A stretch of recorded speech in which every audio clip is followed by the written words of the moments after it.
DJ Mixmaster Chaos.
Like a dog does a bone.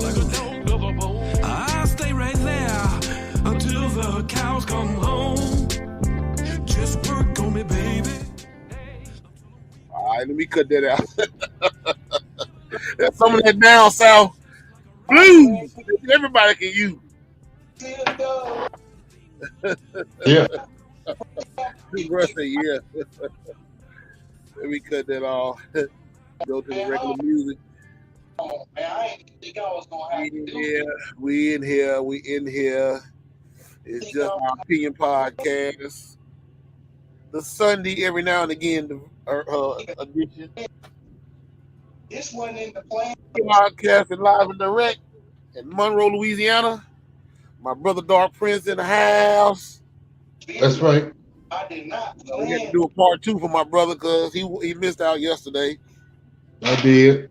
Even though I didn't do it that very long, but you know, had to let the word out a little bit. But we doing the distractions part 2. And I'm gonna talk about the Little Mermaid is black. Okay. That's exactly what we. Well, before we go into the distraction situation, what you think about the Little Mermaid being a young black girl now, and the Caucasian people is up in arms behind this shit? They don't want to be the standard, you know what I'm saying, of beauty, of inspiration. They've always, you know what I'm saying, they had that locked away, you know what I'm saying, for 400 plus years. And the thing about, you know what I'm saying, things getting back to reflecting ancient things of the melanated man and woman being dominant on the planet in every aspect, they're starting to see telltale signs that, you know what I'm saying, their culture's being, you know what I'm saying, diminished. Right. And after a while, you know what I'm saying, going to be, you know what I'm saying, done away with. So that's the thing about it is the resurgence, you know what I'm saying, us, you know what I'm saying, as far as playing superheroes, coming to find out, you know what I'm saying, that the Bible is actually, you know, saying, a book of color. Coming to find out, you know what I'm saying, that ancient Egyptians were melanated people also, Cushites, Libyans, what have you. The thing about it is, people are like, well, what is it y'all really did then? I mean, everybody else did, you know what I'm saying, that had something going on, you know what I'm saying, was melanated.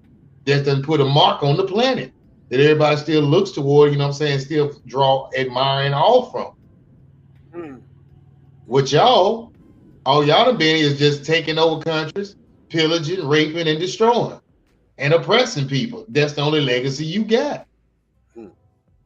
So to see that now, you know what I'm saying, it's creeping into, you know what I'm saying, it's starting to tell the kids, the latter younger generation, that the melanated people may be superheroes. That's what it's saying. And that's, you know what I'm saying that we're going to be, you know what I'm saying, taken out of the picture. They're going to look to them now. So when they do the psychological checks of putting down a black baby doll and a white baby doll in front of a toddler, the toddler might start choosing the melanated baby doll now. Because he sees worth there. Like you didn't hit hard in him. You didn't came straight on in and start knocking doors down. Pimp C. I mean, because that is so true. You know, I mean, that's what they don't want to. That's what a lot of mine is, and a lot of them are just stuck in their own little racist ways and think that, you know, it's been a white girl, a little white girl all these time. Now, why all of a sudden it want to be black? You know, they paint her black. Well, here's my thing.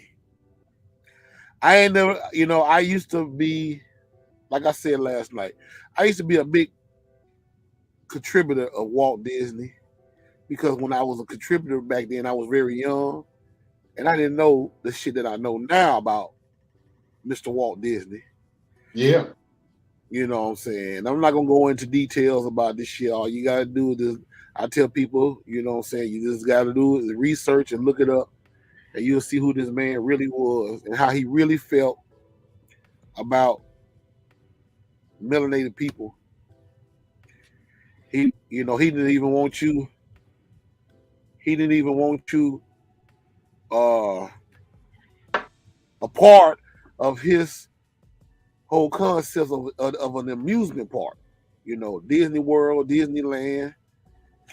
You know, he fuck around and started the Mickey Mouse Club. And everybody in that motherfucker was Caucasian. Only thing was dark was the damn mouse. Everybody else was white. They didn't start letting black people be a part of the Mickey Mouse Club until probably the mid-late 80s. Yep. About almost 20 years into the paint with Walt Disney. That's how racist this dude was.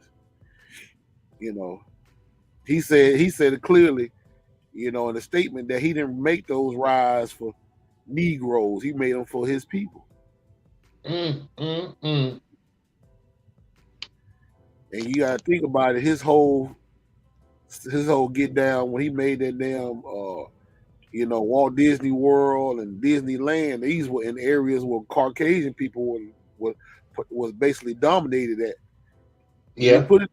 He didn't put it in South Central.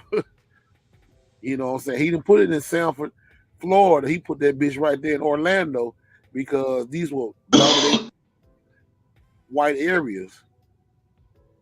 But, like I said, we don't have to go too far off in the Walt Disney situation because, even after he died or whatever, his kids took on the legacy. And they try to take it and flip it around, like saying, we're gonna go in a different way, a different look on Walt Disney because we can make money off of these people. And they made a whole lot of money off black people because, when we started getting to the point where we can go to his amusement parks, we was there. I remember back as a child, like I said last night, I remember as a child going to Disneyland and buying all these different, gadgets and gadgets from Disney, from Disneyland. For Mickey Mouse hats, little, Mickey Mouse ears or whatever the fuck, and Mickey Mouse watch, and that watch there was just as important as a damn Rolex back in the days. The motherfucker whoop your ass about a Mickey Mouse watch. You know what I'm saying? I mean, he had all kind of stuff that that I had got back in the days. But like I said, time went along. You start to realize who these people are, and you like, damn, they got us again. But you know, they had cartoons, you know, on Walt Disney that were very racist. You know what I'm saying? Yeah. You know, I mean, Dumbo, shit. He, you know, that was based off of a black character, quiet as kept.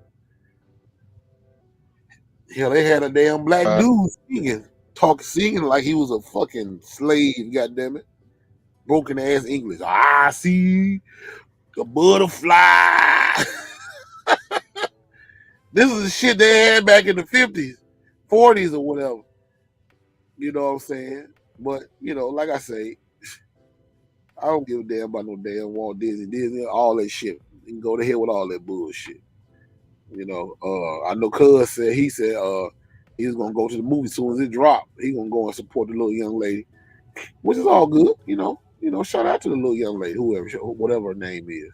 You know, doing that movie. Yeah. But anyway, moving right along with the distraction concept, man. What's your take on society and the whole persona of distractions in this country? What do you mean when you say, you know what I'm saying, society and distractions? I mean, as far as like social media, you know what I'm saying? You know, this basically everything that's out here that is easy access now that pretty much got us deaf, dumb, and blind in so many ways, you know, keeping us, you know, distracted. Interesting you should say that. I was listening to a sermon earlier today by, you know what I'm saying, the late Stephen Darby. And he was talking about how Slick Guy now has used technology to divide up the family members. And he said you can have husband and wife, children, and also, you know what I'm saying, everybody in the same living room, but ain't nobody talking to each other because everybody head down on their phone. Say this is gonna come to new God. It's to destroy relationship builds because nobody talks no more. It's got to the point where now, you know what I'm saying, that you don't have to face nobody, you know what I'm saying, in a conversation. You can just type in what you want to say and run up off there. There's no type of responsibility being held on this, what you get with AKA trolls. Yeah. Also, you know what I'm saying, when you're on, you know what I'm saying, typing and thing about that, meaning can be lost in translation. You're typing and thinking in your head of a certain tone, but it's being relayed out, you know what I'm saying, in written form, like maybe it's abusive or, you know what I'm saying, insulting. Yeah. And so this is the thing about, you know what I'm saying, relationship, that he destroys things of this nature. He came to build, steal, kill, and destroy. And so he destroying, you know what I'm saying, the foundation fabric through technology that way. And then on the back end, he's using, you know what I'm saying, racism to get the capitalism for the white side of things, because it keeps us, you know what I'm saying, socially fighting amongst ourselves. So one half of, you know what I'm saying, your existence is you're on the phone with your head down, not talking to, you know what I'm saying, your other people. The other half is when you are not talking to them, you know what I'm saying, with your head down, you're fighting, you know what I'm saying, with your people. That sounds like, you know what I'm saying, a perfect type of process and program, you know what I'm saying, implemented into a society to keep it asleep, aka in a matrix. And I yield back. Oh yeah, yeah. I mean, because you gotta think, man. You know, like I say back here, I don't know if I ever told you this, but this was some years ago. Me and a girl I used to date, we went out to a friend of mine's club in Greenville a long time ago. And she's pretty, the female that I was talking to at that time, she was pretty conscious. Because she told me, she said, baby, I want you to see something. Look over there at that table with them young folks over there. I looked over there. She said, now look, what do you see? And all I seen was this here, bro. Music playing. Everybody is just in their own fucking world. But they got this motherfucker right here. They got this motherfucker right here. This typing away. Yeah. And I'm like, damn. But one female got up and she did whatever on Facebook, pressed that button. Yeah, y'all, we in the club tonight. Look, y'all, we up in this motherfucker. You know what I'm saying? And everybody, Yeah. yeah, we having a good time. And next thing you know, she shut it down. They right back to what they were doing.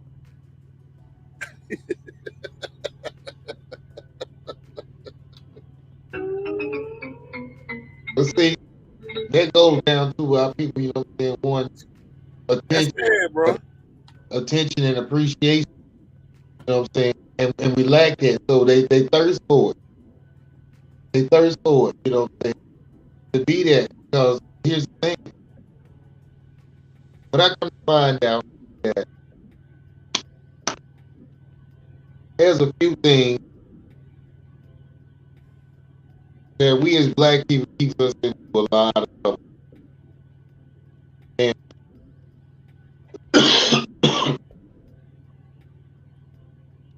first thing is we need to ask ourselves,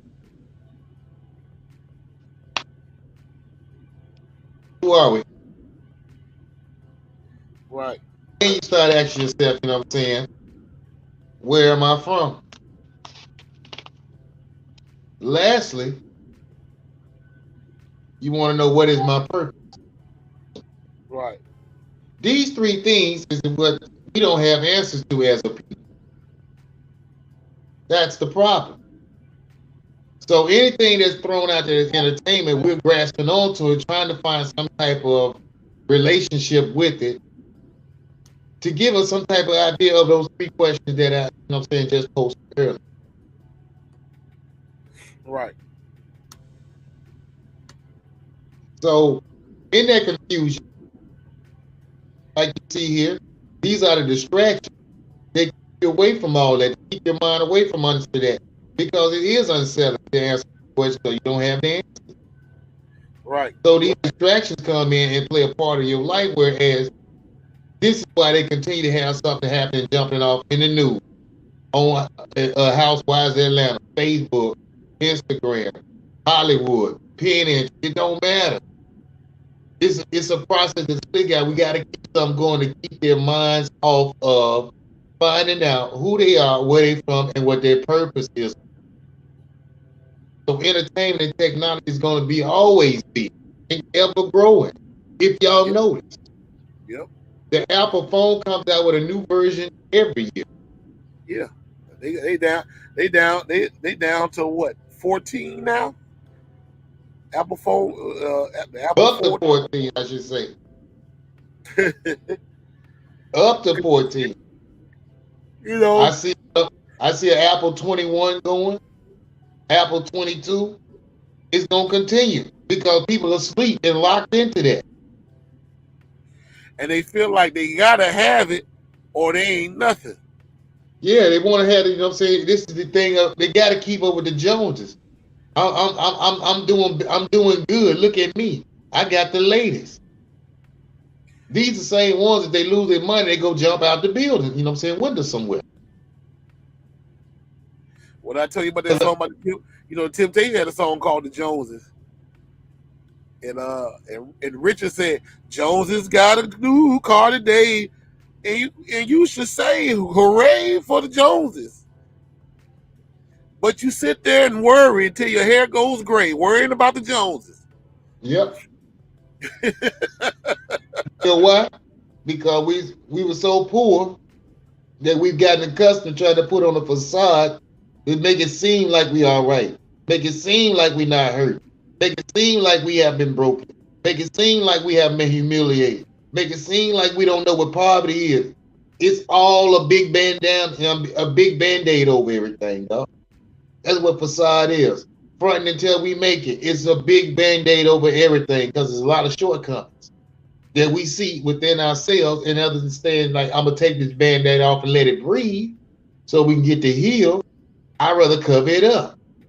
Right. But it starts to fester underneath as any wound will, and it only gets worse. Oh, it's going to get worse. You know, I mean, because we didn't got set in our way in society to where we want to be, so we can be whoever the fuck we want to be.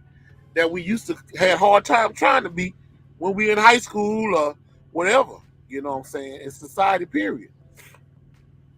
See, I can get on Facebook and post a $80,000 car and stand on the side of it and say, "This is my shit," because I know chances are you're not gonna know if it's mine or not because you ain't gonna be around me like that.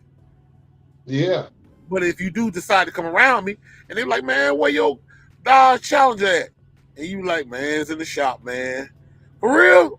Oh yeah, I gotta get some work done to it. But a lot of times they gonna be like, "Damn, how long they say it's gonna be?" Because I want to see that bad motherfucker in person. Like, man, it's gonna be a while, bro. I don't know. They told me it's gonna be a while. And then some motherfuckers might get bold and say, "Man, let's go by the shop and check it out." You know what I'm saying? See what And then you're like, "No, man, I ain't got time right now. I'm trying to wait on my girl to call me." You know what I'm saying? You making up any kind of excuse to keep from telling motherfuckers who you really are because you don't want to let motherfuckers know that you still the same motherfucker you was 20 or 30 years ago. Still selling wolf tickets. Yep. And I mean, I get, bro, I'm out here doing my thing. True enough. I get people, I ain't calling no names, I mean, it's because some out here that they legit, and then there's a lot of them I know it's full of shit. But I ain't got to call their name. They know who they are. Telling me, "Man, you ought to come holler at me when you come through town next time." And here I am. Every time I look up, you in some shit with some motherfucking body, or you into it with your old lady or something. You know what I'm saying? And I'm like, I'm not gonna come around no shit like that. Because I already know chances are I'm gonna probably be in the midst of that shit. Because one thing about it, it's easy. Trouble is easy as hell to get into, but hard as hell to get out of. Well, that's the thing about it is, what I'm saying, it's childhood lessons that's come up. And my mom always told you, I'm saying, misery loves company. So yeah, if you see if it's a miserable situation, then you don't need to go get involved with that. So they're just trying to pull in whatever. You know what I'm saying? You remember we watching the cartoons? They used to get into a fight, be a big cloud, you know what I'm saying? You be seeing fists and people, you know what I'm saying, hands and feet falling out. That's exactly what, you know what I'm saying, misery does. It pulls stuff in because the cloud be moving around, pulling folks into it. Yeah. I mean, because like I say, I tell anybody, just learn how to love and be yourself out here. You ain't got to, what I'm saying, put on the front, just because that don't mean nothing. Because motherfuckers going to either like you or going to hate you. But see, our people so broken, they don't know how to love themselves. That's what's missing. They do not know how to love themselves because the thing about it was it hasn't been shown to them. They don't know what it looks like. The only thing they got, you know what I'm saying, is I would say the ripple effects off of what love gives. Like when they have, you know what I'm saying, sex will give them a ripple effect to that. Or, you know what I'm saying, when they listen to, you know what I'm saying, some nice positive music's got them pushing, you know what I'm saying, to motivate them to do things, you know what I'm saying, that's a ripple effect of it. But they don't ever get to the source and then tap into the power of it. Right. Because, you know what I'm saying, they don't know it. So they're always searching for it because it's love that they're searching for. And some people throw in the towel, which is what we say is going to happen. A lot of folks throw in the towel and say, "I don't care nothing about it," and then group home. And I mean, you hear about the accidents out there, how folks got so cold. I mean, we saw a video earlier. You know what I'm saying? We laughed with you yesterday about how they got cold out. Yeah, man. That shit crazy, bro. But at the same time, like I say, I know how this whole thing is basically set up in our society for us to be a certain type of way in society because a lot of times, like I say, you can sit up here all day long and tell people, they'll say, how this is like this and that and other. It's like because sometimes a lot of times we research shit. We go and find out to make sure, like you say, study and show yourself approved. That's right. You don't show yourself, study to show yourself approved. Ain't nothing to put out there. Yeah, you gotta have the facts, man. Give it to them. Yeah, yeah, you know.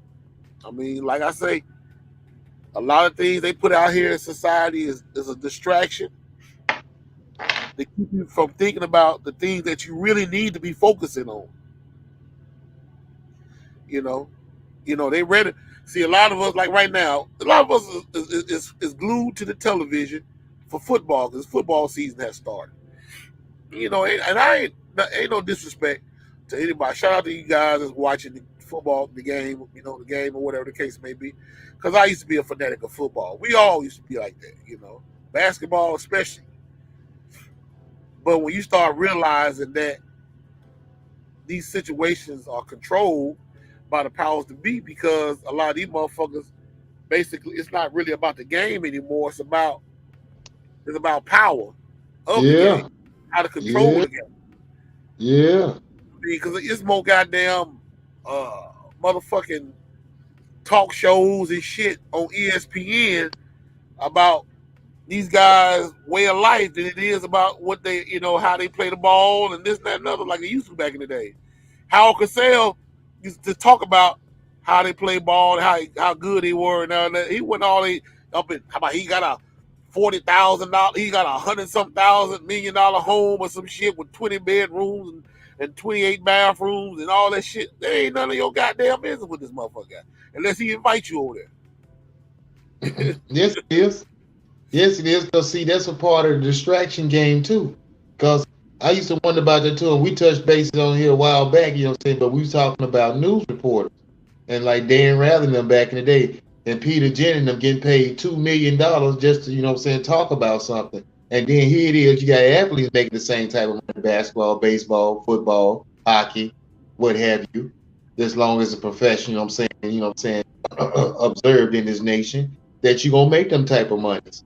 But the thing about it is, you got people like doctors, you got people like dentists, you got people like, psychiatrists, they work, they work for, in the million, saying they're not making these type, so it's like that's a distraction to keep you, we're gonna tell you what's important by, the salary that we give it. So everybody's aspiring to make these big salaries that they say this is what we want you to look to. Now it's concluding the rappers. So rappers, sports athletes, and the media. That's what they give the big dollars to. That's what's distracting you, from what's going on and what you need to be focused on. So I just want everybody to think about that for a second. And I'm going to yield back. Well, yeah, I want to piggyback on the situation with the young brother PNB Rock, who got killed back here a couple of days ago in my hometown of South Central LA / Eastwood. I was looking more into it about the brother, and people still ain't saying what I want them to say. What's that? Well, they actually right now, a lot of them try to blame his girlfriend. Okay. Saying that she should have never post on Facebook or Instagram or where the fuck their location where they were at. But here's the kicker to the whole situation with this here.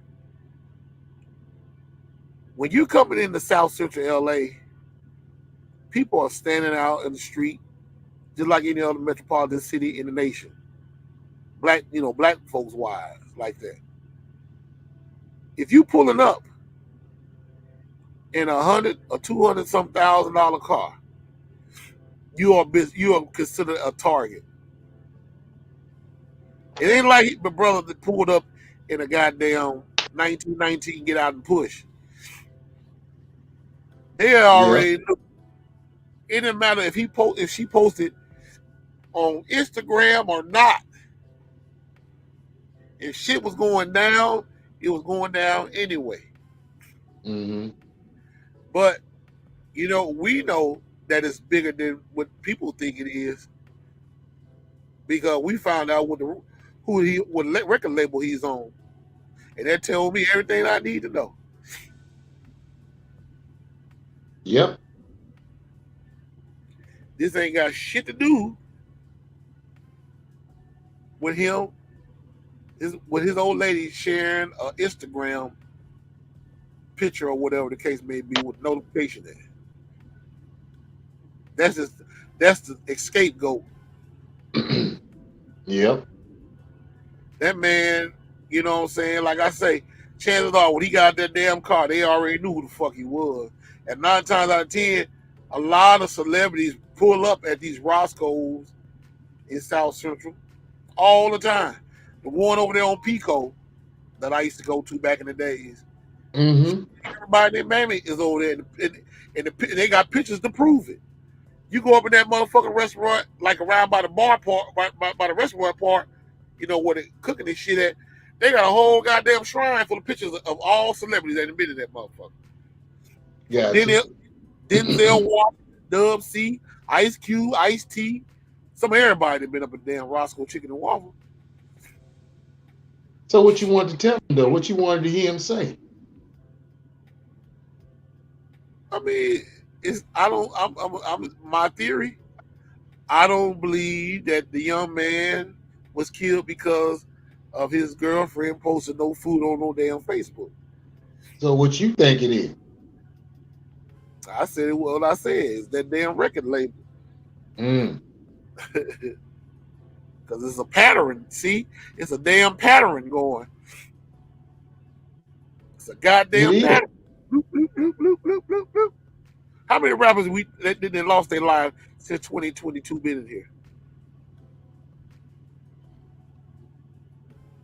Well, I remember doing the number statistics on the year 2020, which was a crazy year in itself. You know what I'm saying? For me personally also. But I remember, you know what I'm saying, it was over 200 rappers.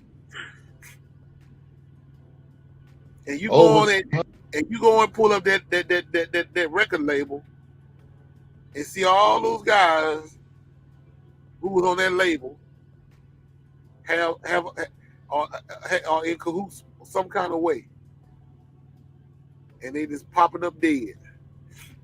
Popping up.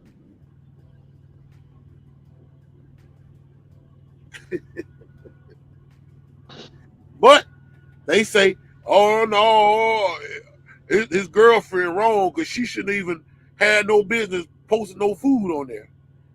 That's the thing about it. They got the, you know what I'm saying, the lead puppets out front on who they want you to see. That way you say, okay, well, they said it or they seen it or they heard it. And that's who they're going to point the finger at. They ain't looking at, you know what I'm saying, just like on the Wizard of Oz, when Toto, you know what I'm saying, they got to the, you know what I'm saying, to the wizard part. They say this big head, you know what I'm saying, floating head with flames and stuff and smoke going on everywhere. And this is they getting as far as the distraction part. But that's what they think is real. When Toto runs off and pulls the curtain off to the left and shows an old man back there running machinery, who's actually the person behind the scene, running the distraction. Running the distraction all around the world, all around the land of Oz. You thinking this is a lot of people, but it's not really a lot of people. Listen, people, it's already known who it is. Who's the richest family on the planet? And once you get there, you know who's the person that's calling themselves the Wizard of Oz. Yes, It's a simple. What's up, what my man saying? 357, my brother from the NO. What's going Shalom, on, bro? Shalom, especially down there in NO, bro. Shalom on you down that way. Yeah. That's one of my musical brothers right there. Usually he always, when I'm on Twitch TV, I'll be doing my little DJing. He be on there supporting me and stuff. That's what's up then. Yeah. Much shalom on him down that way. Yeah. You know what I'm saying? Peace and prosperity for him too. And also I keep him protected. Oh yeah. I had a straight love for New Orleans ever since Hurricane Katrina, when I was down there in 2005. And I mean, you know, I had nothing but a certain type of feeling being down there because I just felt like, they was treated wrong, so they were treated so fucked up, to where They anything that were. I didn't even want to even say shit to the motherfucker. Like motherfucker, like Man, about what happened. I don't shut the fuck up talking to me, man. The fuck away from around me. Shit. man. I mean, cause And I was there. I was with the here's my thing, though. Here's my thing. What I felt really so bad about the way our people reacted, behind this. And let me explain. After our brothers and sisters down there from the Crescent City, got flooded out, and they say they don't have no other ways to go. So they came to other, neighboring states. And these other neighboring states treated these people just like they supposed to be refugees from another country somewhere. I mean, it's fights breaking out. Folks, mounting up, riding up on, just total mayhem. Total mayhem. I'm disappointed.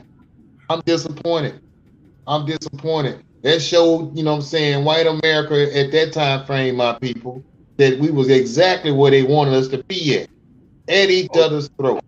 Literally, figuratively, spiritually, and socially. And especially financially. Straight like that, man. Because a lot of them basically had left and went to Houston, which is the biggest city in the Southeast, like that, one of the biggest cities in the Southeast. And a lot of people left and went to New Orleans, went to Houston. And people in Houston was like, these motherfuckers fucking our city up and this and that and another, yada, yada, yada. They need to hurry up, get their ass up out of here and go back to New Orleans. They need to clean that shit up and get away from over here because they ain't doing them, keeping up all kind of shit up here in Houston. And I'm like, really? Is it that bad? But it just goes to show you, like you say, a lack of history, a lack of who you are, basically equals your own ignorance. Because you clearly don't know your people and don't know yourself. That's the worst part. You don't know yourself. Like I said, it goes back to the three things, about our people. Them the three questions. Who am I? Where am I from? What's my purpose? We don't know that. And out of that, this is the results of what you get when you don't know those three things. Point blank period. I'm gonna fall back. Be right back. You keep talking. Let me go get a little Hennessy. All right. But shout out to this brother's family and fans and stuff of this young brother. God rest his dead. Sorry that you lost your life at a young age. I mean, you still what we consider as a baby, I mean, 1991, I was 15 years old back then, man. And you was just born. You was just born into the world. And that's crazy because you was born in 1991, around the time when they was getting ready to make their change to hip hop. You heard what I'm saying, bro? I was 91 is making the change of the hip hop. Yeah, this brother was born the year that they had that meet. 1991. Still a baby, man. Damn. It don't matter. Oh yeah. Oh yeah, I already know that. Now, I was checking out, there's another brother that's on YouTube. His name, Call Me Kinfolk. And he was breaking down the gematria code, which is a Kabbalic, way of Jewish mysticism in the number numerology. Basically, gematria is the way they go about sending codes through numbers where they get your name, your birth date, your place of birth. They're going to have the place of your death. And then the responsible party is going to claim ownership to your sacrifice in the numbers. All through the different headlines they put out. The time of day they got hit, their name, full names, and rap name. All this is broken down through the numbers, you know what I'm saying? And I'm like, when my man does his breakdown, he does it on Everybody Just Drop, including the late brother, Mr. PNB. And when he went through it, I'm like, wow. Right now I'm watching, one of my favorites, all the time, which was, PMC. And the way he's breaking this thing down and where it's going down, I'm like, wow. Because he's getting upset. One of the commenters was like, I see you got a lot of pent up anger behind. He's like, yeah, it gets me mad because I understand how you feel. They're killing our people right now first and laughing about it. The stuff that they give us football numbers for, on just stealing a pack of real, we getting 50 and 60 some years, they've been killing for I don't know how long through their so-called numbers and getting away with it. They came out with a show called Murder by the Numbers. He broke that down. He's like, if you look at the title part of the, of the opening scenes credits when they're coming on, he said there's a number, but it's 13 that's just making up by the number that part of by between numbers and murder. So my thing is, it's always been out there in front of us, and as long as they got us continue to point out things at the public about what happened, you'll never see, Mr. Oz behind the curtain. And I'm gonna yield back. That's crazy. Well, bro, I know it's been a couple of weeks. Like I said, we've been a couple of weeks in the paint about this situation in Jackson, Mississippi, about the water supply. You know what I'm saying? That I never got a chance to talk about, you know what I'm saying? But here's a video on it. We're going to chime in about this whole situation. I never got a chance to talk about it. Residents of Jackson, Mississippi have gone without safe drinking water for weeks after heavy rainfall caused a failure at the city's largest water treatment plant. While water pressure has been restored, the city still lacks clean water. Linda Vaz has more about how that's affecting everyday life there. Judy, Jackson's 150,000 residents were already under a boil water notice since July when the health department found cloudy water that triggered health concerns. The August storms and flooding exacerbated the water crisis, one that continues to this day. This video, taken on Friday, shows brown tap water coming from Molly Minta's home. We spoke with Minta, a local reporter, and other Jackson residents earlier today. It just feels like a complete mystery what actually caused the brown water coming out of my tap, and who, as like a private citizen, I would appeal to get it fixed. In addition to all of this, all the mistrust, or rather I should say lack of trust that people are feeling, just the fact that it feels impossible to ascertain why this is happening about something that it should be really easy to figure out. When I first turned my shower on and it turned brown, I kind of got a little bit scared and I wanted to go home. We have to do extra steps and take extra precautions into brushing our teeth, and that's an everyday life thing. So it should be simple, but for us, it's not simple at all. Personally, for college though, it might get a little bit better considering we have a water tower, but for the city of Jackson as a whole, I don't really see it getting better. Even here in our cafe, we've had to put the restroom for a couple of days because the pressure was so low that we couldn't even flush the toilet.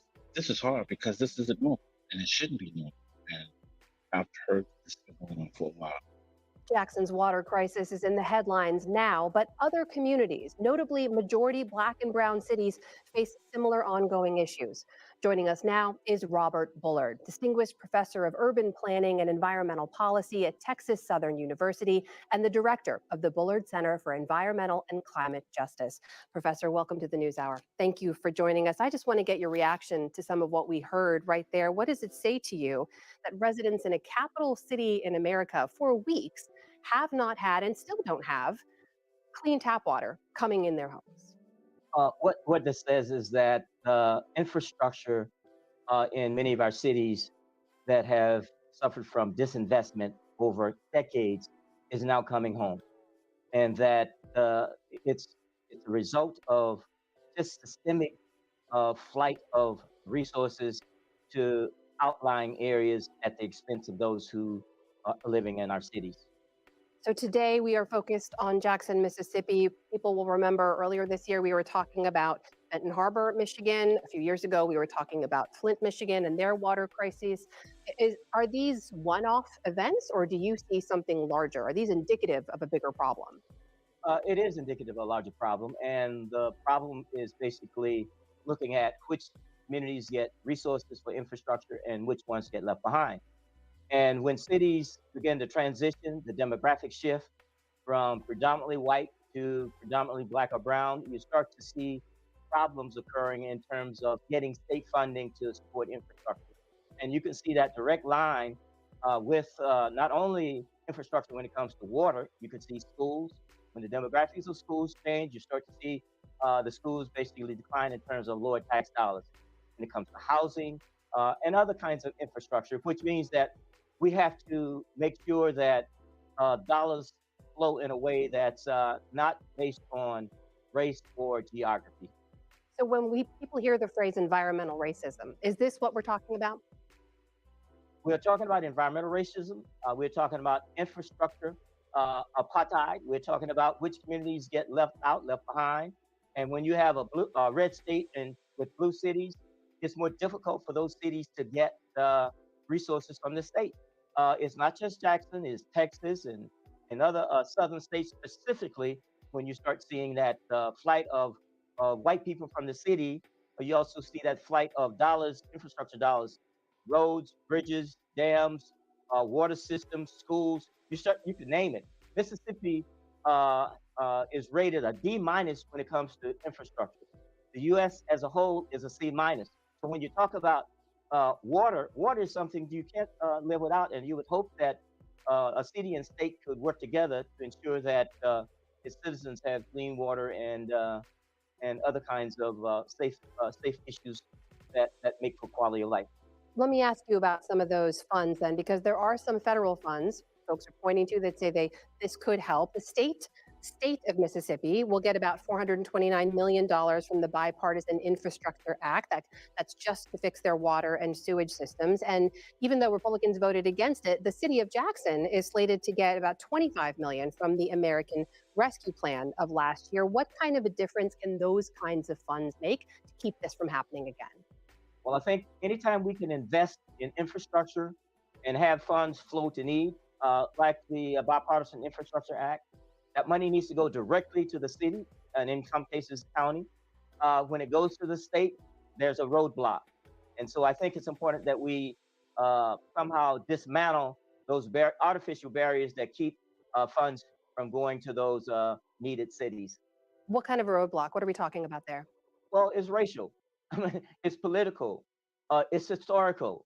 And it's very powerful when it comes to having a predominantly black city, 80% black, trying to get funds from a state that somehow doesn't see it as important.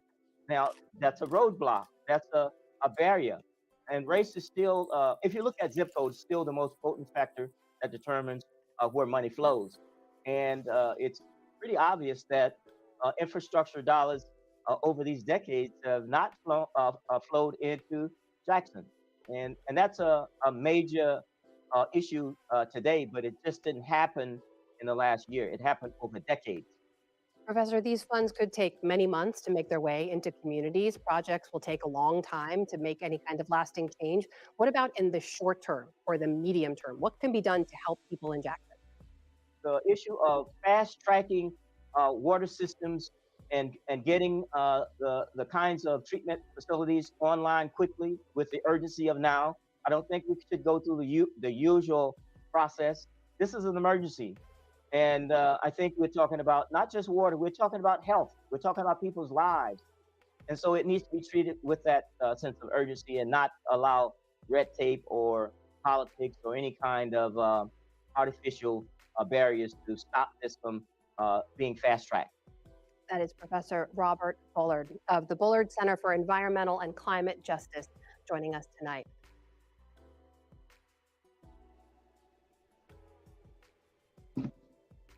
All right. What's going on, Brother Drunk and Lisa Pam? Welcome.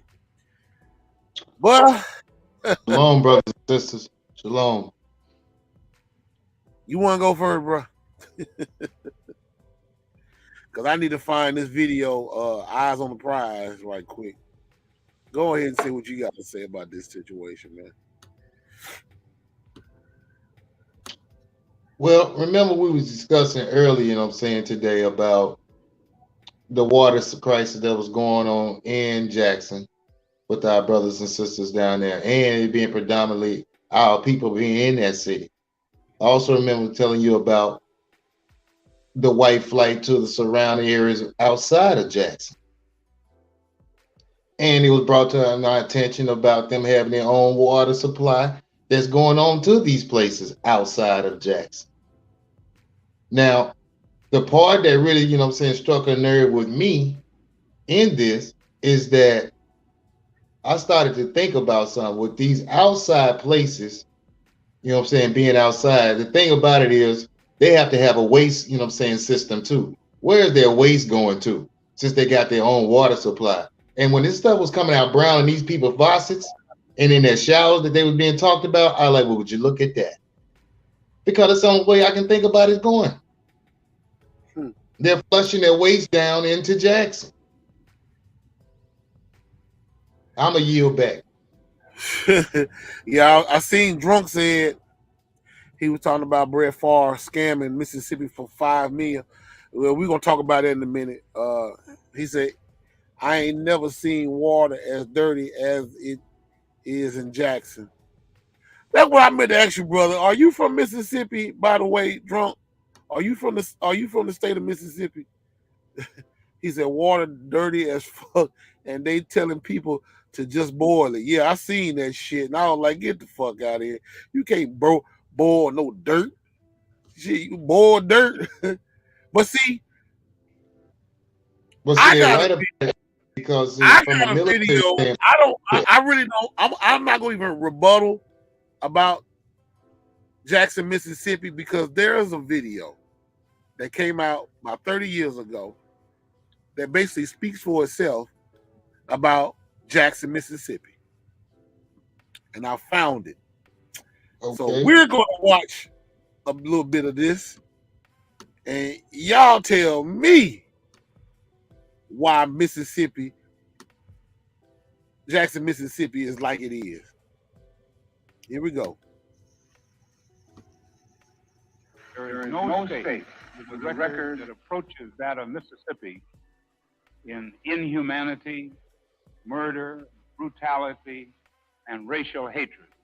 It is absolutely at the bottom of the list.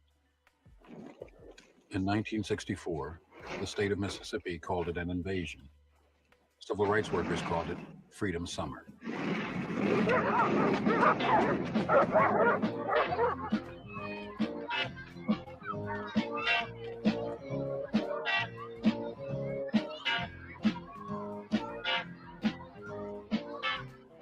To change Mississippi and the country, they would risk beatings, arrest, and their lives.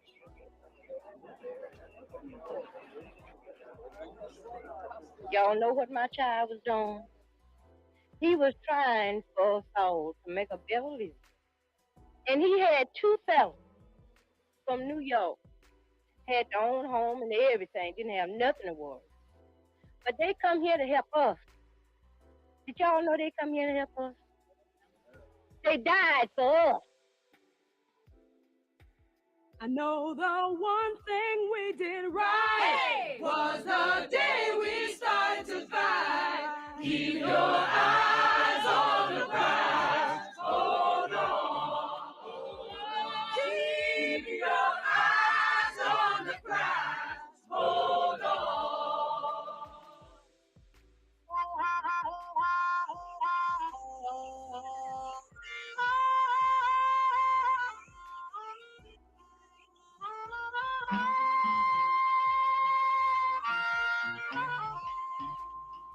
People like myself was born on this river.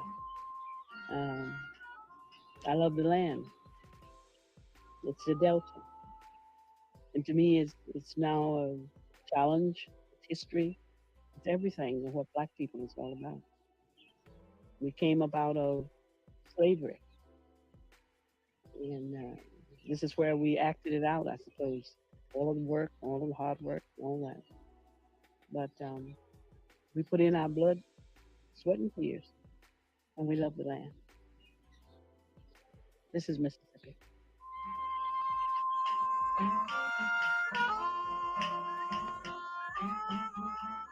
I've lived in this Delta all my life. My parents before me, my grandparents. I've hunted and fished this land since I was a child.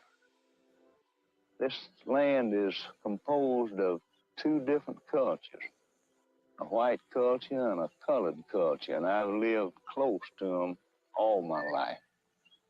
But I'm told now that we've mistreated them and that we must change, and these changes are coming faster than I expected. And I'm required to make decisions on a basis of a new way of thinking, and it's difficult. It's difficult for me, it's difficult for all Southerners.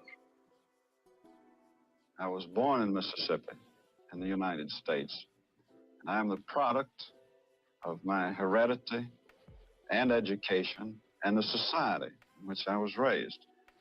And I have a vested interest in that society, and I, along with 1 million other white Mississippians, will do everything in our power to protect that vested interest. It's just as simple as that.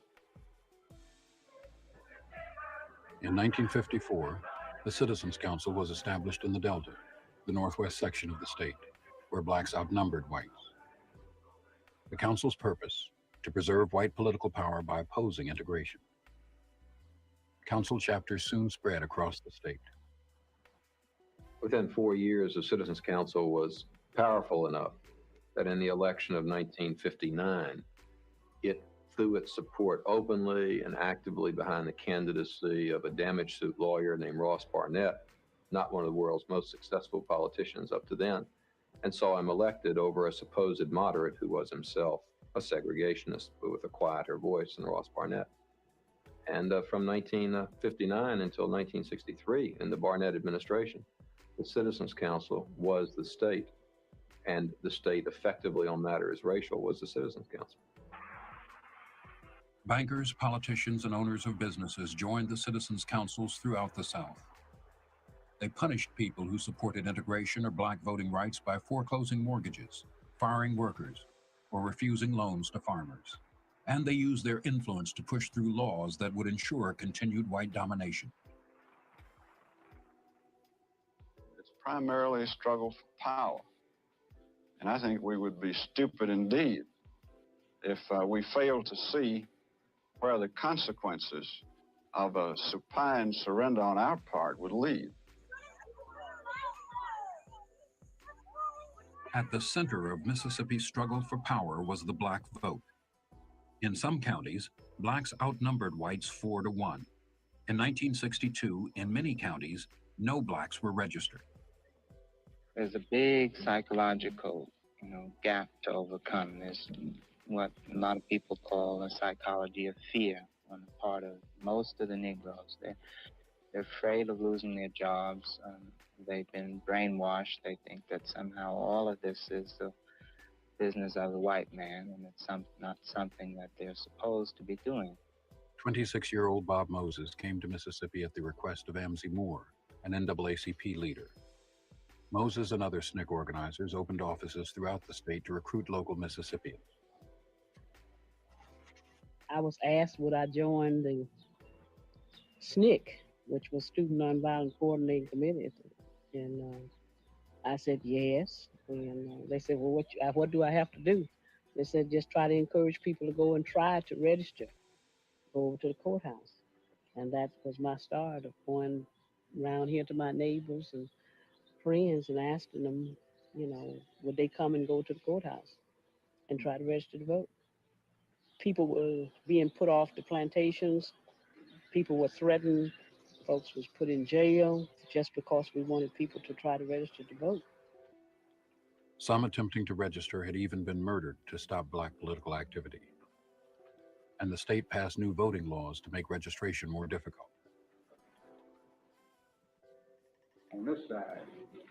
Now, right here, you interpret. In other words, you tell what it means. Just write your meaning, your understanding of it.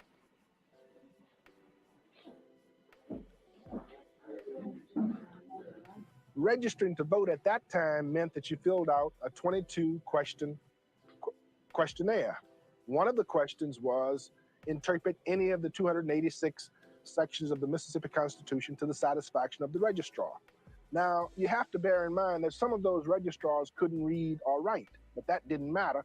They could still determine who should be registered if that person happened to be black, because all whites who attempted to register were registered. As the struggle for voting rights escalated in the Delta, tension was building in Jackson, the state capital, and the last stop of the Freedom Rides in 1961. A leader in Jackson and throughout the state was Medgar Evers, NAACP State Field Secretary. Evers had supported James Meredith during the battle to integrate the University of Mississippi. For 10 years, he had traveled the state, fighting for racial justice, and now helped organize the NAACP boycott of downtown stores. Don't shop for anything on Capitol Street. Let the merchants down on Capitol Street feel the economic pinch. Let me say this to you. I had one merchant to call me, and he said, I want you to know that I've talked to my national office today, and they want me to tell you that we don't need nigger business. These are stores that help to support the White Citizens Council, the council that is dedicated to keeping you and I second-class citizens. Now, finally, ladies and gentlemen, we'll be demonstrating here until freedom comes to Negroes here in Jackson, Mississippi.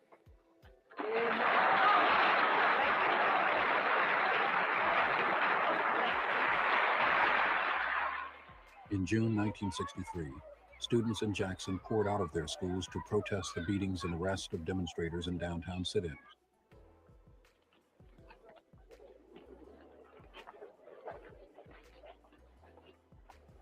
In response, Jackson officials put police and firemen on 24-hour alert, with orders to contain the demonstrators. Oh, did you hear me?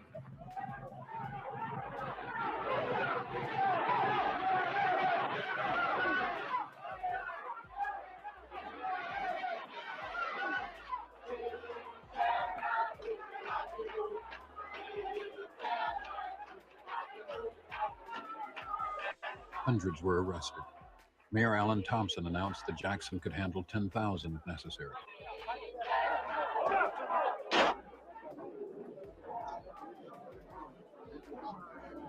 The attitude of Jackson city officials was another reminder that blacks in Mississippi would have no real power until they had the power to elect those who governed them.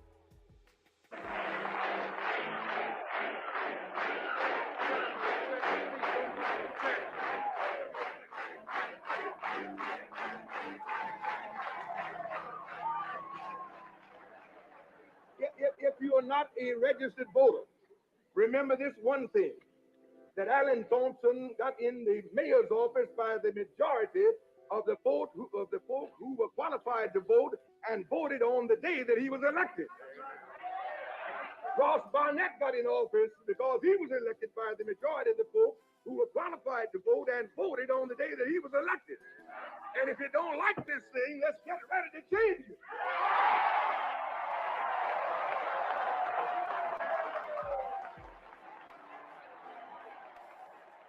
Demonstrators were not backing down, and many were being injured. For Medgar Evers, the situation grew more dangerous with every passing day.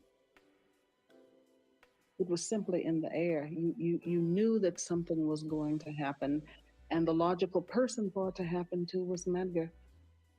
It certainly brought us closer during that time. As a matter of fact, we didn't talk. We didn't have to. We communicated without words. It was a touch, it was a look, it was holding each other, it was music playing. And I used to try to reassure him and tell him, nothing's gonna happen to you. The FBI is here, laugh. Everybody knows you, you're in the press, they wouldn't dare do anything to you. On June 11, 1963, Myrlie Evers watched at home as President John Kennedy made his strongest speech on civil rights. It is not enough to pin the blame on others, to say this is a problem of one section of the country or another, or deplore the facts that we face. A great change is at hand, and our task, our obligation, is to make that revolution, that change, peaceful and constructive for all. Those who do nothing are inviting shame as well as violence. Those who act boldly are recognizing right as well as reality. Late that night, he came home. The children were still up. I was asleep across the bed, and we heard the motor of the car coming in and pulling into the driveway. We heard him get out of the car, and the car door slam. And in that same instance, we heard the loud gunfire. The children fell to the floor as he had taught them to do. I made a run for the front door, turned on the light, and there he was. The force of the bullet had pushed him forward, as I understand. And the strong man that he was, he had his keys in his hand and had pulled his body around the rest of the way to the door. There he lay, and I screamed, and people came out. Next door neighbor fired a gun, as he said, to try to frighten anyone away. And I knew then that that was it.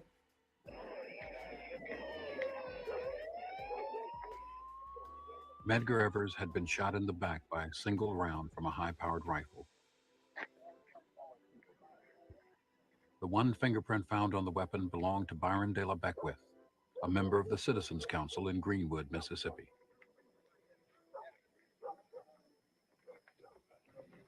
Medgar Evers, 37 years old, died 1 hour later.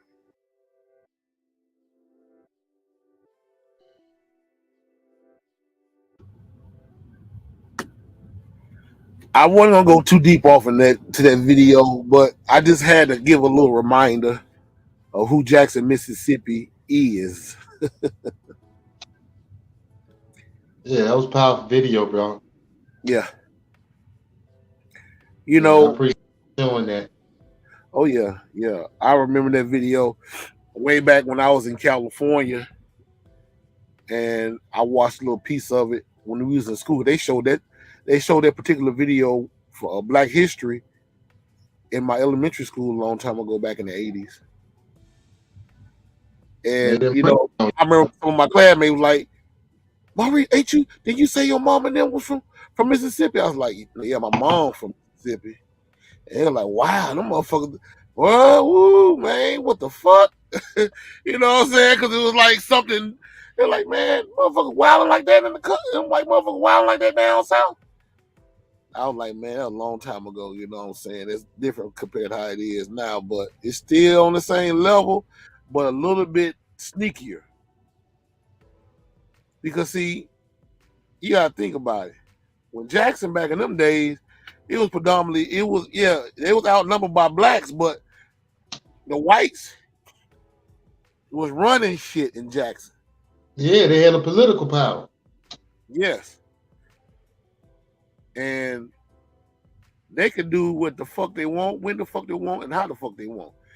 And the situation still stands today because, you know, if Lisa's still listening, she told me how, you know, like I told you about the water supply being separate from the water supply in Jackson. Their water supply is on a whole nother get down in Pearl. And I'm sure Richland and Brandon and Flowood, all them areas, basically really, you know, because they're predominantly Caucasian city. And they don't want to have nothing to do with what goes on in Jackson, Mississippi. They're like, y'all want Jackson that bad, niggas? Y'all can have Jackson that bad, niggas. But at the same time, how y'all gonna get the money to get these generators and things to basically fund good, clean water in your water supply. Then you got motherfuckers sitting around there saying, well, we'll just keep duct taping it and keep duct taping it and duct taping it and keep it going. You know what I'm saying? And then it got to a broken point when they had all that goddamn rain back here in August. That's what fucked the whole situation up. And then it's like it can't be fixed no more. And here it is, water, brown water coming out in these folks' faucet. But they claim that the state can't afford to get that situation fixed. And I take issues with that lie because that's a very resourceful situation for human beings. That situation's supposed to be fixed. You know what? I'm glad you brought that up. And I got to piggyback with you. And I'm going to pull up on the surfboard right beside you on your way, as usual. And you ain't going to skip a beat with it. Is that Governor, you know what I'm saying, Haley Barbour, that's in office now, everybody still has stimulus money left over in 8 states. That's why, you know what I'm saying, on Facebook, you'll see like this state going to be getting back, you know what I'm saying, this amount of thousands for, you know what I'm saying, their residents, this city going to be getting back. He said no and said he's not going to give back all that. So he's got, you know what I'm saying, a few billion left over that he's holding. So guess what he could do with that, people, for your capital city? And here's the thing. The governor's mansion is right there in the capital city. That just shows you how crazy folks think. I yield back.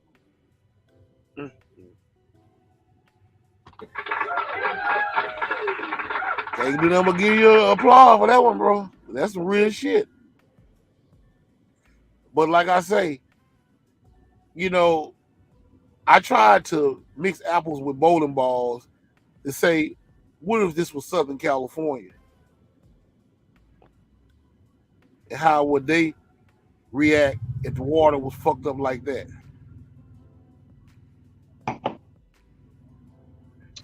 See, the beauty in it, you know what I'm saying, where y'all sitting at is that it's sitting right there on the Pacific Ocean.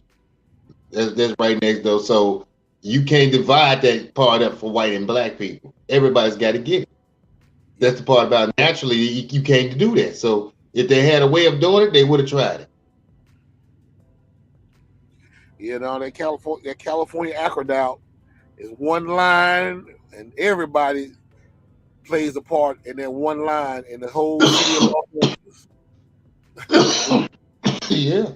Unless you break that motherfucker off and throw the water on this side, but it ain't no, but you can't do that. That's impossible. So everybody, if you gonna fuck up everybody, if you gonna fuck up one side, you gonna fuck up everybody. So ain't no one side. But see, Mississippi is a whole different ball game. Mississippi got a whole reservoir, and they can reroute shit with pipeline, different types of pipelines and shit. See, California's run off of aqueduct. That's a man-made river that shoots all the way from California all the way to the Colorado Rockies. That's where California gets its water supply from, the Colorado Rockies. So, I mean, even if they try to do some old fuck shit, motherfuckers will lose their goddamn mind in California. They'll tear that bitch up. See, Jackson, they already know a lot of people that live in Jackson, black, you know, are a descendant of ex-slaves and family members. So everybody's mindset is like, I'm not fucking with Whitey. I'm just gonna make it do what it do. It's just like the TV show Good Times, hustling and surviving, hanging in the child line. You know what I'm saying? We just doing whatever. Ain't we lucky we got it? You know what I'm saying? I mean, hey, it is what it is. I mean, if that's what the best we can do, hey, you know, just thank God for what we got. But at the same time, when we get our frustrations on, we take it out on each other. We go and rob each other, kill each other, fight each other. But at the same time, On a Sunday, we call ourselves worshiping with each other, faking That's a fuck, and that's hypocrite. And that's hypocrite within itself. Because you sit up there talking about, hey, sister, such and such, but soon as y'all leave that motherfucking church, y'all in the supermarket fight, or at your job fight. So you're not really keeping it 100 with yourselves. Y'all basically putting on the front, like my brother says, it's hypocritical. And you don't realize when you're going for worship, and you say that you know, Jesus' child, you're the child of God, or Jesus is your personal Lord and Savior, and all that, rah. But you show a different light on some other shit. And that's how you know that the religion ain't real. Yeah. You know what I'm saying? Because you ain't sticking by your word. That's why I think a lot of times when I see y'all talking about, you know, when certain black people don't go to church, y'all get to talking all that shit about what they say, you going to hell, and your life ain't gonna be nothing if you ain't got Jesus in your life and all of those shit. But y'all claim y'all got Jesus in your life, and y'all still can't get it together. So what the problem is? Like Martin Lewis say, what the problem is? It ain't as legit as you say it is it? Because you're going off word of mouth with what somebody else told you. You're not using your own mind, you're using somebody else's mind. And they love, and it's working like a charm. That's the reason why they can sit up there and shit you wrong about things that need to be dealt with, and you're not even thinking about it until it happens. They knew that goddamn water supply was fucked up in Jackson, and that damn generator or whatever was fucked up, and that it should have been replaced a long time ago. They said they had that damn thing 40, 50 years damn there. Since the time frame, you know what I'm saying, right after old boy and them, you know what I'm saying, talking, Brother Bob Moses and the rest of the gang, you know what I'm saying, in the system, you know what I'm saying, Evers was talking about, you know what I'm saying, the movement. That's when they last, you know what I'm saying, probably had it in its early stages. But my thing is, since that time frame, they haven't upgraded nothing. No. So 40, 50, 60 years, and you still getting stimulus money, you know what I'm saying, from the government to make sure that the infrastructure of the city is done well. How many millions have you said, okay, we just gonna use it for something else, whatever that was? Because see, this is what the tax revenue do, people. When you paying, you going to work like myself, my brother over this way, and those that are listening out there. When you go to, they take out taxes, state taxes. The state taxes is what's going down to Jackson. Those that's here in the state of the SIP, it's going down to Jackson, or wherever you at, it's going down to your state, the capital of that state. And it's supposed to be bringing, you know what I'm saying, making sure that the roads are all right, the stoplights are working, stop signs are up, markers that's on the highway, you know what I'm saying, are painted and lit up so you can see them at night as well as in daytime. Guard rails are up going over bridges, that type of stuff. What's up, little Blue? Peace with it, bro. Welcome to the show, brother. Welcome in, man. Welcome in. But that's what we're doing with, you know what I'm saying, with the budget, as far as you take taxes out of my check.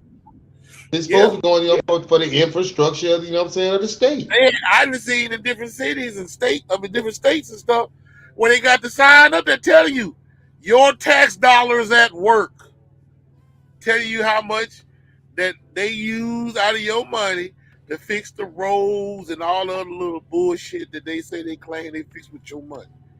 But at the same damn time, you still don't see shit. No kind of improvement. Here's another kicker. Come to find out that the Japanese own the whole. Little Blue said, I work for the city. It's all jacked up. Oh yeah. Oh, I know you talking about. He talking about Hollandale, because that's where he working in Hollandale. Well, I think are you Hollandale Blue, or are you in Arcola now? But I know, cause I know he was working in Hollandale at one time, but shit, it really don't matter, because like I say, it's all over jacked up. Oh yeah. all over. And them guys be out there working their ass off, and they pay them like some motherfucking crackheads out there. I'm trying to tell you, just riding around the road, you know what I'm saying? Nowadays, you know what I'm saying, instead of getting a brand new car or truck, you might well just get you a 4-wheeler. A moped or something, goddamn it, a bicycle with a motor on it. You're gonna need that 4-wheeler, something with some rugged tires, you know what I'm saying, to ride over the terrain. Just like you do if you deer hunting out there, you know what I'm saying? That's what you need, the 4-wheeler. Because everything else, you know what I'm saying, it's gonna wear them tires out. Yeah, he said I work for Hollandale, but it's the same everywhere. Shake my head, yeah. Yeah. Yeah. That's exactly how it is. But like I say, the leadership in the state is bad because you still got motherfuckers damn near 100 years old, Caucasian, still working in the state capitol, still living off the life they lived 50 and 60 years ago. Now see, here's the thing. People, my people, we at a state right now where all the people, you know what I'm saying, the baby boom stuff that been holding on to these positions all these years, they have to let it go because of health or, you know what I'm saying, definitely took them out. And there's a big vacuum with these nice positions of power.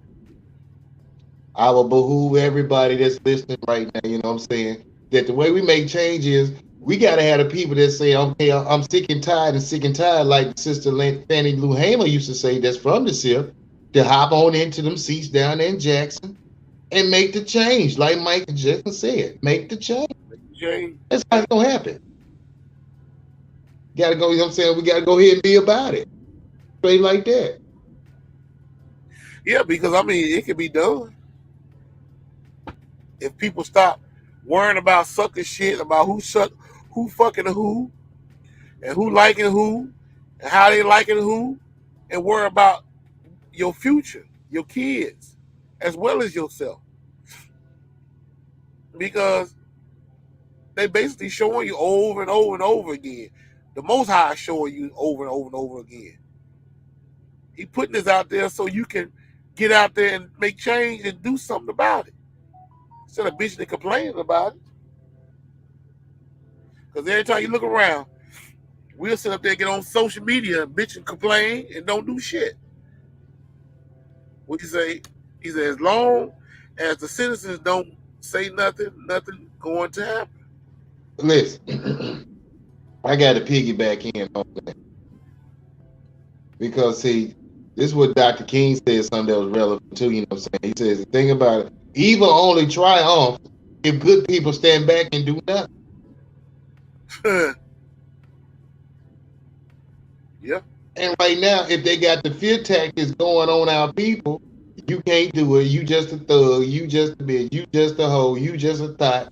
You just, you know what I'm saying, a crackhead. Whatever it is that's negative that they're trying to speak into the atmosphere for you to accept it, that's what the willpower is. It's only for you to accept it or not. Now, my thing is, you know what I'm saying, the only thing I would see different now that's going to happen with our people, especially those that's been martyred for us and taken away by the government, is we can't tell them what's going on. Dr. King got on the mic, they took him. Mr. Malcolm, brother, got on the mic, they took him. Pac, Nips got on the mic, they took him. I mean, you know, Big L got on the mic, they took him. So my thing is, whatever your power movement is to move into that circle, don't say nothing until you get into position. Yep. It gotta be a group thing. It can't be a single thing. Like they say, you know, like I say, I know a lot of gagging hard on Dr. Umar Johnson. Dr. Umar Johnson is claiming that his school is just about done and that he will be open February of 2023. I see he showed the inside of his gym for the elementary side. You know, so far so good. But I mean, like I say, I'm not down there, brother. But here's the thing: we all have to do things together. That way we can make things happen. That way we can't say if a motherfucker scamming on us or not. We can't. I mean, because the Chinese ain't worrying about John Wang sitting up there coming in and being a scammer. They basically getting with him and see what the fuck he got going on, and they getting together, making moves. We used to do that once upon a time, hundreds of years ago, thousands of years ago, before the invasion of black people. Let's see what Blue would say. He said next time, talk to Roscoe, ask him how much tax money we see for tax write-offs from the city. Them folks got stores in Hollandale that is not in Hollandale.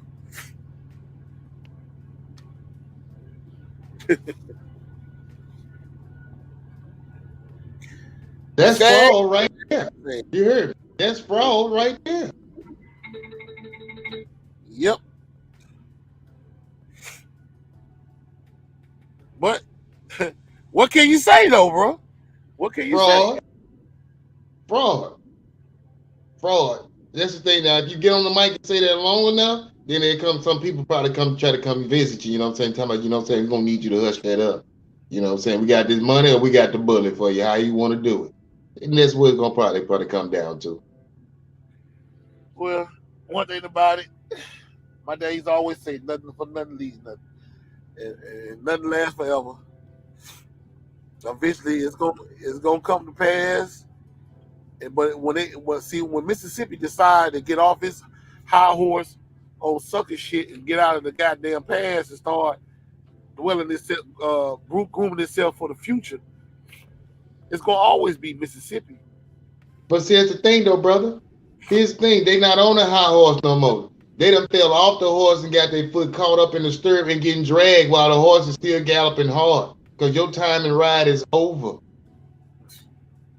Your way of life is over with. The culture that you're trying to hold on to is diminishing before your eyes. Because the thing about it is, we're still increasing and they're steady decreasing. There are people that they had in power for years, like the senator that have been up there 60-some, 40, 50, 60-some years. You know what I'm saying? Their lifespan is now starting to get to the point where they can't do the job. As you notice now, the people that's in office that's supposed to be running the country right now, as far as the sharp critical thinking, it's not there. Yeah, I agree. He said power is in numbers, but we got to organize. We got to be organized. I agree. Yeah. But that's the thing about it. They got a spirit of division between us, and it's fighting hard to make sure it stays, you know what I'm saying, divided between the sides.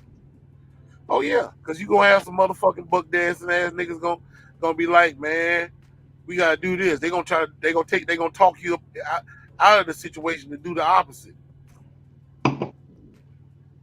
Because he's getting paid up under the table to keep niggas deaf, dumb, and blind while he's getting paid. That's how that works. They ain't trying to, you know what I'm saying, get niggas, even though, because like I say, you know, that's what the whole ideal of the counterintelligence program was, is to basically find how to create their own black messiah. There's gonna be a nigga they're gonna be paid for, gonna get out here and basically say what he feel like is right. And you can be sitting like, no, man, that's not. No, trust me, listen to me. I'm telling you, this is how it's supposed to go down, and start talking all cool, calm, and collected to you. Yeah. You think he may, okay, well, maybe he probably got a good point.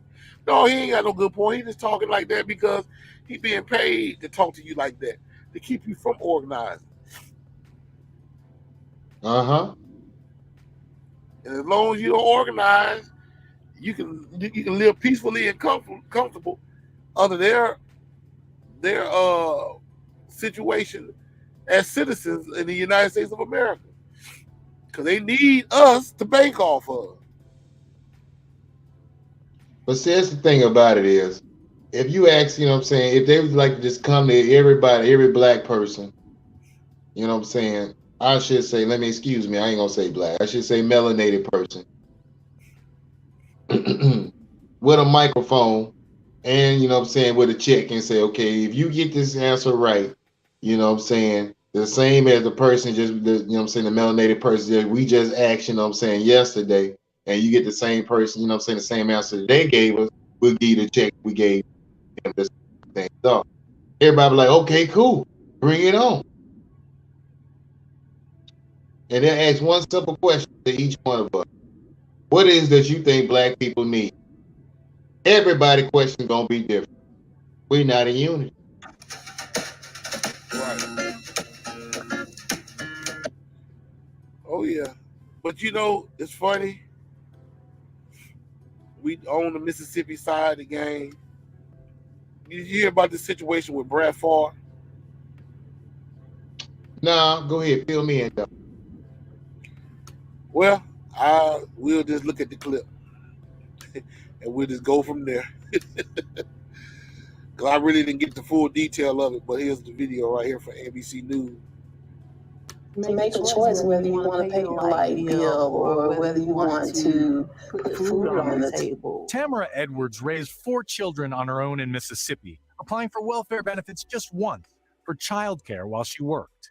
Each year, Mississippi gets $86 million in welfare money from the federal government, though the state rejects 90% of those who apply, including Edwards. When I reapplied, I was not able to be on it again because they told me that they didn't have the fundings for it.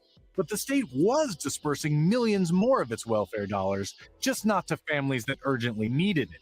In court documents and audit reports, the state alleges that the head of Mississippi's welfare agency squandered more than $70 million intended for children in poverty, instead using it as a private slush fund to benefit his family and friends.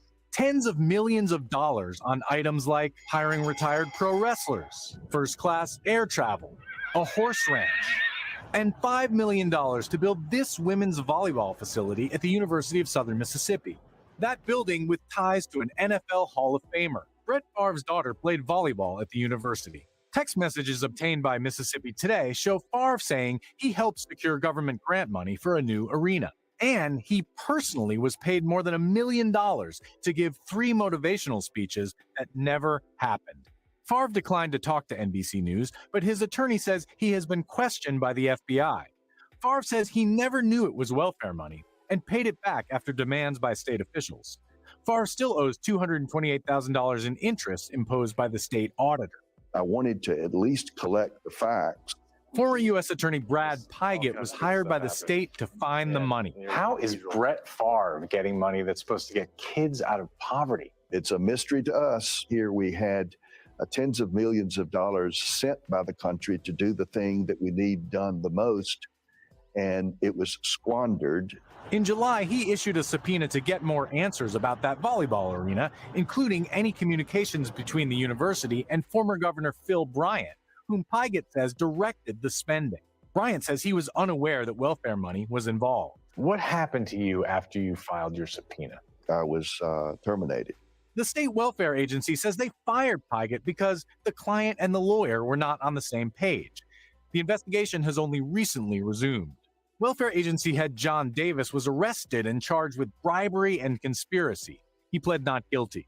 The agency declined an interview, saying they are committed to rebuilding the trust of the citizens and making all future grant decisions by committee. So far, just $1.1 million has been recovered. We're real people. There's real people out there that really need that money. Ken Delanian, NBC News, Jackson, Mississippi.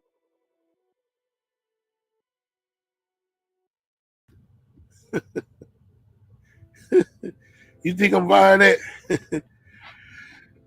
You think I'm buying that?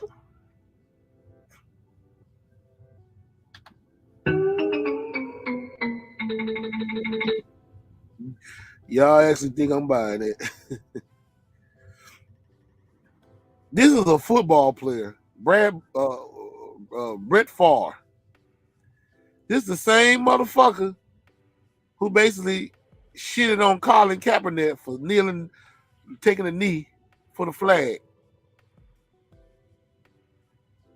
Saying, goddamn it, that you ain't you're not a patriot American if you fuck around there and disrespect the national anthem.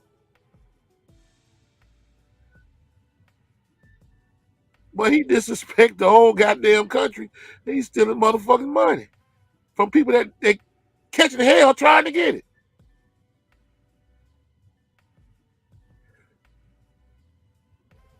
But this is Mississippi. Bro, you got your mic mute. I'm trying to unmute you. Oh yeah. Okay. Yeah, my bad. Yeah, but I say our people, you know what I'm saying? That's the thing about it. They took it from our people. That's why he wanted Kaepernick to shut up, because he was in, you know what I'm saying, support of keeping the foot on the necks of our people. Because he ain't got paid, you know what I'm saying, took an actual bread out of the mouths of our kids. Just so he can get a volleyball, you know what I'm saying, gymnasium up for his daughter.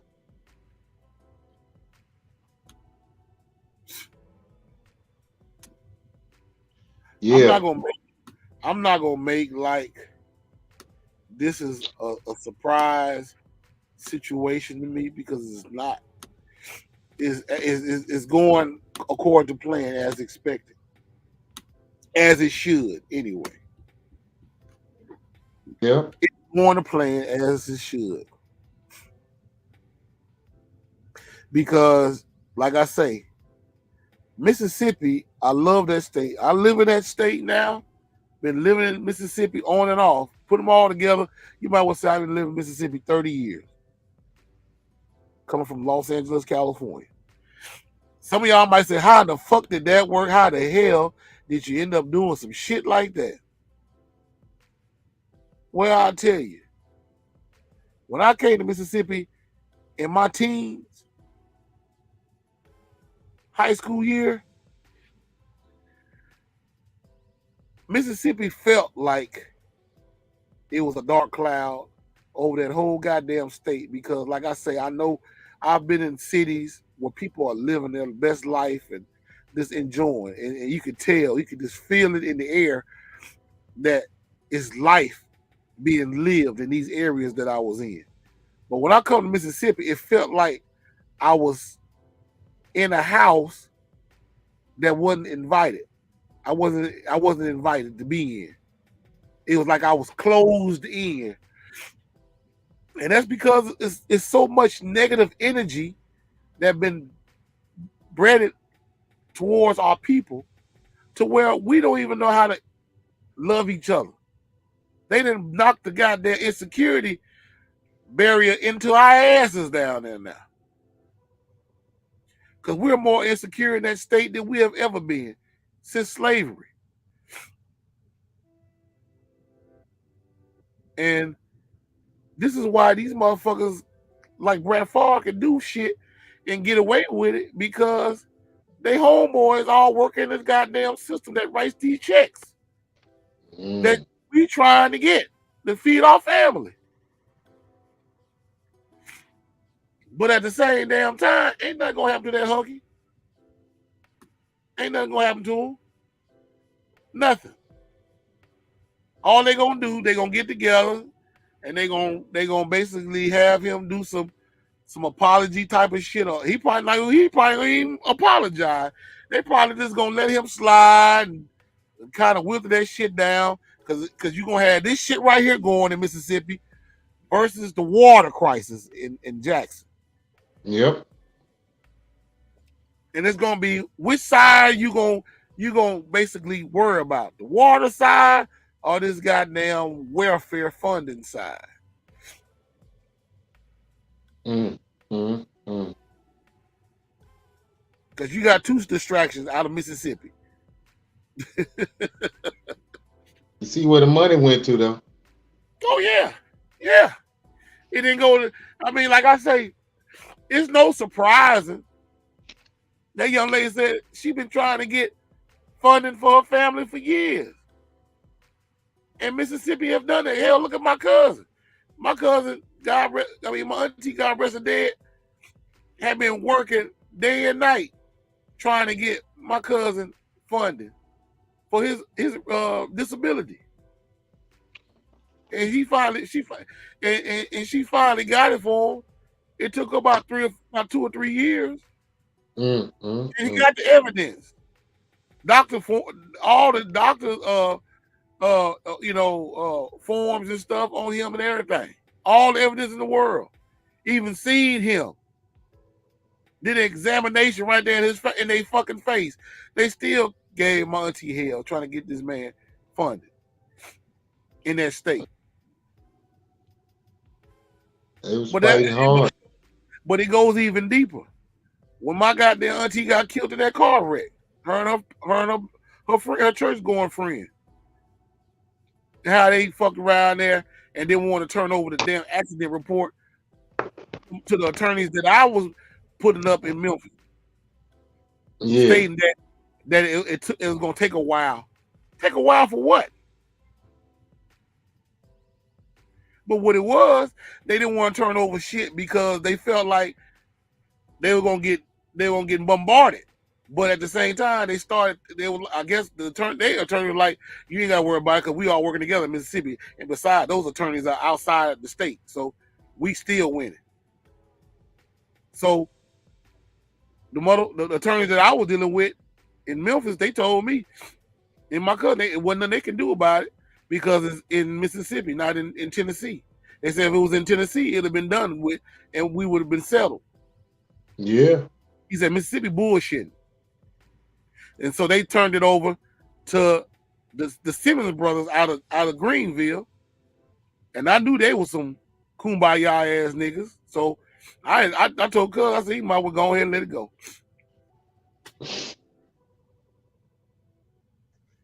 Because they automatically saying they couldn't do nothing. What the fuck?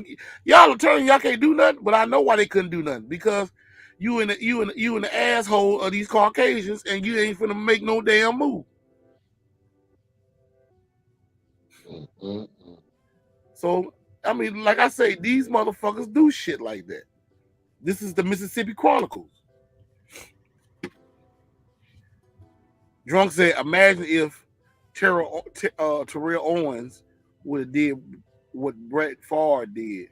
They would be talking about it day and night. Oh, yeah. Because he's got the complexion for the protection. See, they stick and like the minister say, they protect their own when it come down to shit like this. We the ones shitting on each other. Look what they doing to R. Kelly right now. Because I mean, the way they wrote R. Kelly up, you would have thought R. Kelly was going around here raping little elementary kids. And all he did was just put dicks in little teenage girls' mouth. That basically was brought over to him by their parents because it was a money transaction. But you got these motherfuckers that tell you that they are religionified, basically messing with little boys and little girls. Ain't nobody talking about them. The hypocrisy in America is real, ladies and gentlemen. It's very real. But every time, you got to think about it. This ain't nothing but the universal God. He keeps on showing you how this thing works in society. It's your choice to take Eve at this shit instead of sitting around there ditching and dodging the bullet of the shit. Yeah. Because like I say, this picture right here I put up here took a knee. Colin Kaepernick got slaughtered. When white folks were talking crazy, told Nike, we ain't buying your shoes because Nike was sponsoring Colin Kaepernick. But Nike was like, I ain't finna let that man go because black people been wearing our shoes for the last 40-something years. Mm-hmm. And white people going on there getting mad, taking the shoes, burning them on social media.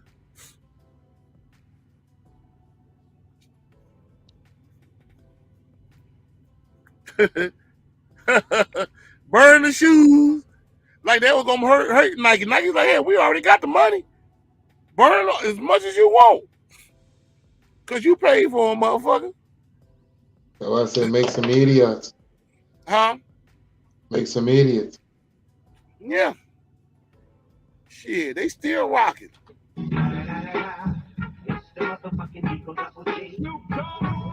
They still rocking. They done got paid. Fuck y'all. Burn all you want.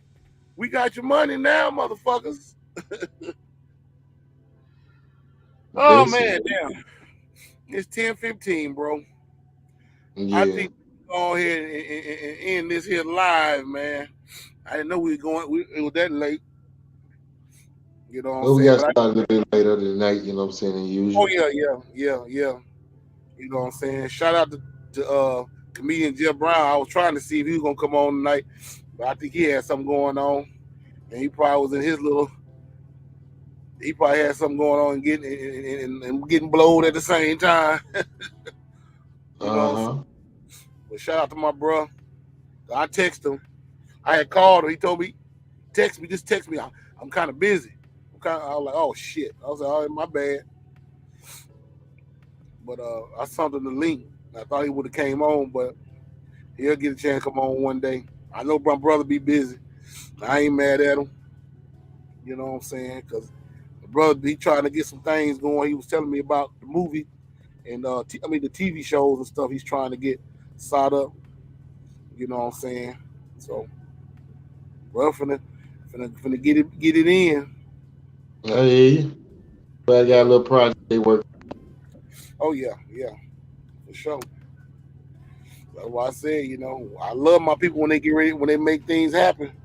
You know what I'm saying? When they doing something that's worth doing, you know what I'm saying, compared to other motherfuckers out here, man, that just out here this bullshit, man. You know. Yeah. But anyway, you got anything else you want to get off your chest before we get about this thing? Yeah, I want to appreciate everybody that stopped in, you know what I'm saying? They little time slot, you know what I'm saying, to share that with us. I mean, I hope you got something out of it you can take, you know, resonates with you, know. And I hope that everybody has peace and prosperity, you know what I'm saying, this week coming up. Most High protect you. For sure. Very good. Yep. Straight up like that. All right, bro. Well, I don't know. Let's see. Wednesday rant. Should we do it? I don't know. It all depends what's on my heart, you know. Yeah. 2357 said, always a pleasure checking y'all out. Yeah, bro. We appreciate you, bro. Appreciate that, my brother. You That's know for sure. Shout out to the whole TM crew. You know what I'm saying? DJ Too Much and all them, and DJ Doug Fresh. Doug Fresh boy been a part of the podcast. I didn't get a chance to reach out to him because I should have sent him the link and let him come in. But shit, man, there's be so many folks we be trying to get on here and get their perspective of things, man. It'd be kind of hard. There's so many folk we know that be out here, you know. So okay, I got a chance. Yeah, they just chime me in when we on, you know what I'm saying? We'll send them the link. Oh yeah, most definitely. But anyway, bro, I'm gonna let you go, man. You have a good night, man. I'll get up with you tomorrow, man, on some shit, probably later on, whatever the case may be. All right, then, bro. Shalom. Be easy. All right, peace. All right, that's going to conclude this here show tonight, y'all. Much love and respect to you guys, as always. You know what I'm saying? I got to give me some rest because I got to go make my delivery in the morning here in Louisiana. And hopefully get on over here to Texas. Then hopefully be in Mississippi by the weekend. You know what I'm saying? I got a lot of things I got to do back at the house because I ain't been home in about 5 or 6 weeks. So, because I be gone, man. Y'all already know I be doing my thing. So, you know how that is. But anyway, y'all have a good night, man. I'm going to leave y'all out with a couple of little videos and then we can get up out of here. Y'all have a good night, man. And you know what I'm saying? Don't do nothing I wouldn't do. It's your boy Chaos. I'm out. But it made me think about, you know, black men's health in particular. We don't last too long. A lot of times it seems like our woman or whoever we're with outlives us a lot of times.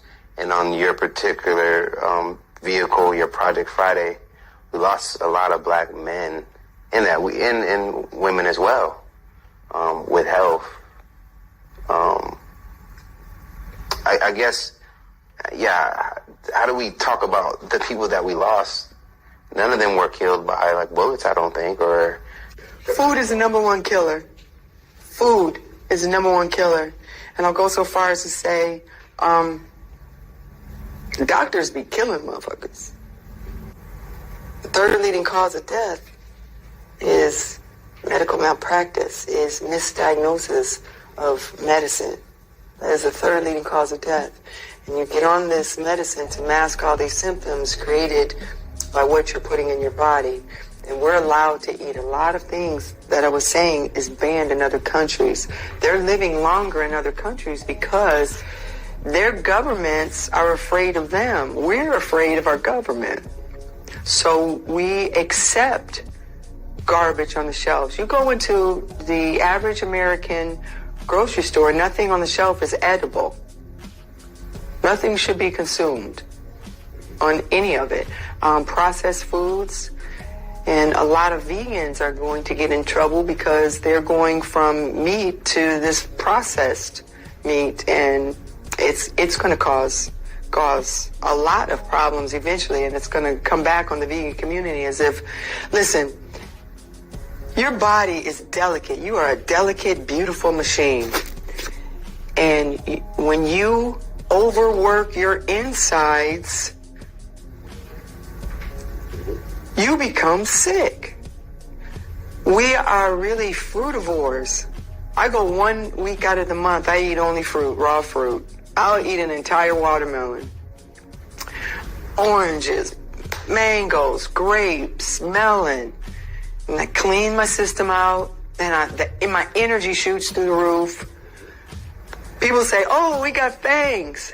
That's been dispelled. The hippopotamus has the biggest fangs in the world, and they're herbivores. Well, my muscles, I need my protein. Where does the cow get his protein? Where does the horse get his protein? Where does the gorilla get his protein? Gorillas eat berries and twigs. And the gorilla could come through here and rip this whole place up. We have been indoctrinated in the church. And we have been led to believe that all we have to do is pray over our food and it ain't going to hurt us. That is 75% of the case. Oh, I just pray over my food. I'm good. I'm good. I'm good. I'm going to have my meat. Well, in actuality, you're not meant to eat meat. And particularly melanated people are not meant to eat acidic foods.